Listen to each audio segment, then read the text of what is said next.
of Ontario. And the freezing rain, that continues. It is not stopping anytime soon. Conditions are expected to get worse as we head throughout your evening hours through the overnight. Still an issue, and even for Sunday.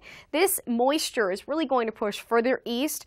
But right now, here's what we're dealing with. This stationary front right along it, the pink on the radar, that's the freezing rain. South of that, the rain, all of that moisture as far south. This system is affecting areas as far south as the Texas Panhandle. So it will make its way further east into Atlantic Canada. Right now, Atlantic Canada seeing that first wave of moisture that made its way from the west, Ontario through Quebec. Now we're getting ready for that second one, and that's what we are seeing. The ice is just caked on in areas like Kingston, Brockville, eastern Ontario especially, because we saw that freezing rain last night north and east of the city of Toronto. Some spots, what you're seeing now is just really the second wave of the moisture. So if you thought that was bad, well, we are dealing with a lot more as we head throughout the day. Let's take a look at those warnings that remain in effect. We do have that freezing rain warning, also a snowfall warning for parts of the Nickel Belt, up to 20 centimeters.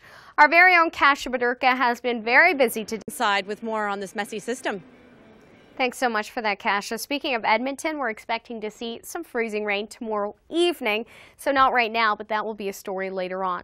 Let's take a look at the freezing rain line where that does lie. Kingston still included. You've already seen 40 hours of freezing rain.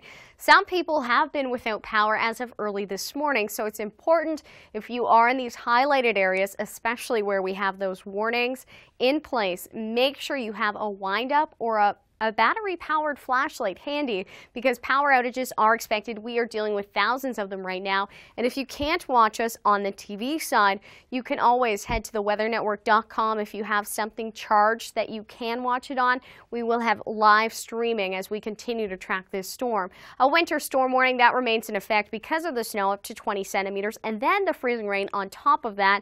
Additional amounts, 20 to 40 millimeters. Sherbrooke, you're included in that. A lot of freezing rain will head your way. Montreal as well. If you're traveling along the 401 corridor, heading east across eastern Ontario, watch out because that stretch of highway will likely be a mess, especially as we head into your evening hours. Freezing rain warning. We've had patchy freezing rain across the Maritimes. Again, more moisture is making its way out as we head throughout the weekend. Through Monday, 20 to 30 millimeters of freezing rain.